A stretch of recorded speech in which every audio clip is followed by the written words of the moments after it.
Let me ask you something honest. When was the last time you finished a day and actually felt done? Not just tired, not just out of time. Actually done, like, yeah, I did what I needed to do today. If you're struggling to remember, that's not an accident. That's the whole problem we're here to talk about. Because here's what most people's days actually look like. You wake up, you already feel behind before your feet hit the floor. You spend the morning answering emails and sitting in meetings and responding to messages. You eat lunch at your desk. You handle a few more things in the afternoon. And then it's evening and you close the laptop and you think, what did I actually do today? You were busy literally all day. And somehow nothing moved. That feeling, that specific, hollow, I worked all day and moved nothing forward, feeling, that's not a you problem. That's not laziness. That's not a discipline problem. That is what happens when someone has been performing productivity instead of actually doing it.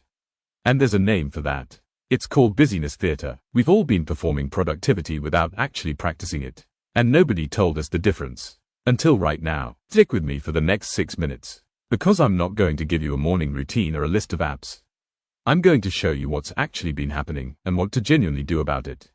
I want to tell you about 3 moments. Not people, moments. Because I promise you've lived at least one of these. Probably all 3. Moment 1. The Sunday night spiral. It's Sunday, 9 p.m. You haven't really rested all weekend, but you haven't really worked either. You've been in that weird purgatory, half resting, half feeling guilty about not working. So now you pick up your phone and start building the most detailed, most organized schedule for the week ahead. Monday is planned down to the minute. Tuesday too. It feels amazing. For exactly 11 minutes. You know this feeling. You've been here. And there's this genuine excitement, like, yes, this is the week. I've got it this time. Then Monday happens. By 10 a.m. the first task got replaced by an urgent email. By noon someone needed something. By 3 p.m. you're exhausted and the plan is already broken and you feel worse than if you'd never made it at all. Here's what nobody tells you about that Sunday night planning session. You weren't being productive. You were self-soothing. The planning feels like control. Your brain needed to feel in control because the week ahead felt scary. So it gave you a little reward, that rush of satisfaction, just for writing things down. Without you doing a single thing. The plan was never the problem. The plan was the procrastination. Moment 2. The day you were busy and got nothing done. You've had this day. The day where you were going non-stop from the moment you woke up, and yet when someone asked what you got done, you couldn't really answer. Here's the uncomfortable truth about that day. Everything you did was real work. The emails were real. The meetings were real. The messages were real. But none of it was your work. You spent an entire day solving other people's problems, responding to other people's urgencies, moving other people's priorities forward. You were 100% busy. And 0% intentional. And the worst part, it'll happen again tomorrow unless something actually changes. Because the world will never stop asking for your attention. That's not going to change. What has to change is how much of it you give away. Moment 3. The goal you've been about to start for 6 months. There is a goal you've had for at least 6 months. Maybe longer. You know exactly what it is. It's probably the first thing that came to mind when I said that. And every week you tell yourself, I'll start when things slow down. When this project wraps up. When I'm less tired. When I feel more ready. I need you to hear this, and I mean it with real kindness. Things are not going to slow down. You are not going to feel more ready. The version of you waiting for the perfect conditions to start is going to be waiting for the rest of your life. The gap between where you are and where you want to be does not close by thinking about it more. It closes by starting badly and improving. The 6 months you've already spent waiting, you can't get those back. But the next 6 months are still completely yours. None of these moments are about laziness. None of them. They're about patterns. Patterns you were never taught to see. So let's look at why they keep happening. Here is the single most important thing I'm going to say today, so I want you to really sit with it. You cannot manage time. Time doesn't care about your feelings. It doesn't negotiate. It doesn't slow down when you're overwhelmed or speed up when you're bored. Right now, in this exact moment, time is passing at the same rate for every single person on this planet. The billionaire, the broke college student, you, 60 seconds every minute. No exceptions. So if time is equal, and it is, then why does the output look so different?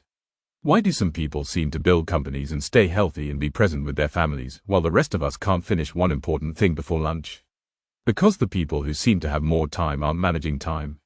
They're managing 3 things that nobody ever taught us. Attention, energy, and decisions. That's the whole game. The people who seem to get everything done have figured out how to protect their attention, manage their energy, not just their hours, and make fewer, better decisions about what actually deserves their time. Now I want to show you exactly why you keep falling into the same traps. Because understanding the why is what makes the solution actually stick. There are 4 reasons this cycle keeps repeating, and none of them are because you're lazy or broken. Reason 1. Your brain thinks busy means safe. The moment you face a task that matters, something hard, something you might fail at, your brain registers it as a threat.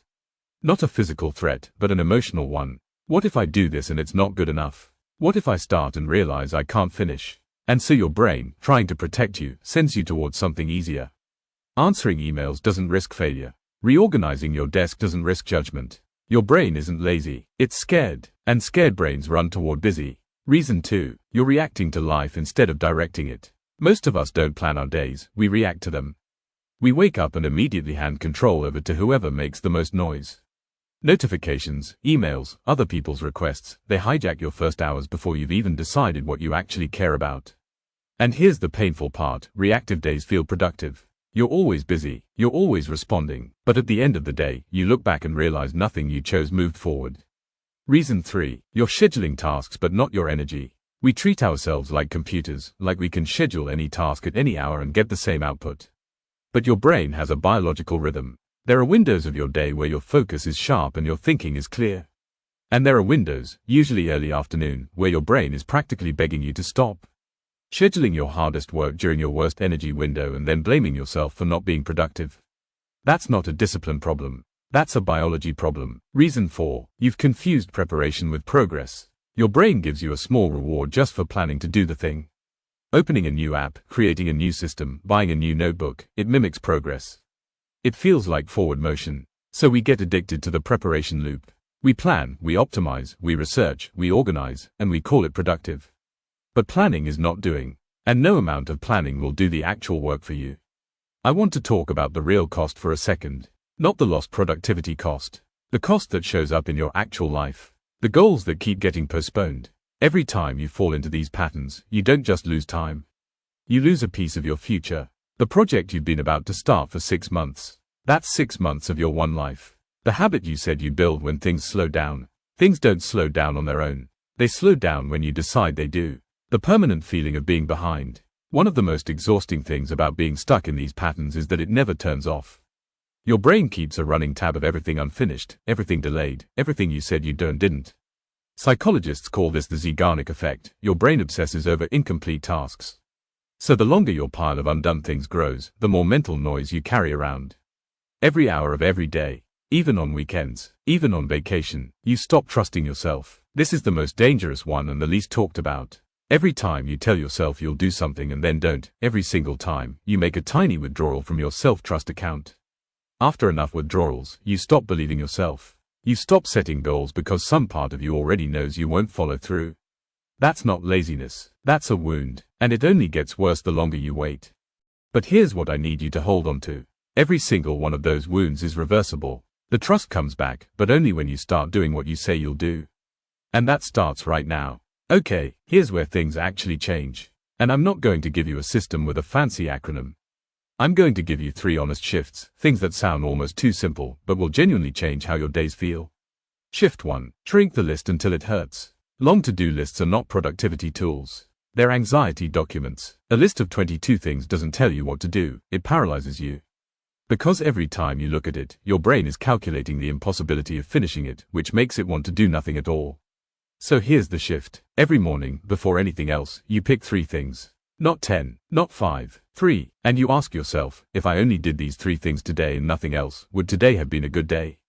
If the answer is yes, those are your 3. Everything else is a bonus if it happens. Not a failure if it doesn't. Just a bonus. This single change will make you feel more in control of your day than any productivity app ever will. Shift 2. Make your most important task non-negotiable, and do it first. There is one task in your life right now that, if you made real consistent progress on it, would change everything. You know what it is. And you keep putting it last, after email, after meetings, after everyone else is handled. By the time you actually get to it, you have nothing left. The shift is this: that task goes first. You don't earn the right to work on what matters by clearing your inbox first. You protect time for what matters before anything else gets a chance to steal it. Even one focused hour, before your phone, before your first message, before the world gets loud, on the thing that actually matters. Do that 5 days in a row and notice how differently you feel about your life. Shift 3. Stop finishing the day. Start closing it. Most people don't end their workday, they just stop working. There's a real difference. When you just stop, your brain stays in work mode. It keeps processing, keeps worrying, keeps building the mental noise that follows you into the evening and ruins your rest. A proper close, even 5 minutes, tells your brain, we're done. We captured it. We can let go. Tonight, try this. Before you close your laptop, write 3 sentences. What I finished today. What my one priority is tomorrow. One thing that went well. That's it. 5 minutes. You'll find your evenings actually feel like evenings. You'll sleep better, and you'll wake up knowing exactly what you're doing, instead of spending the first hour of tomorrow figuring it out.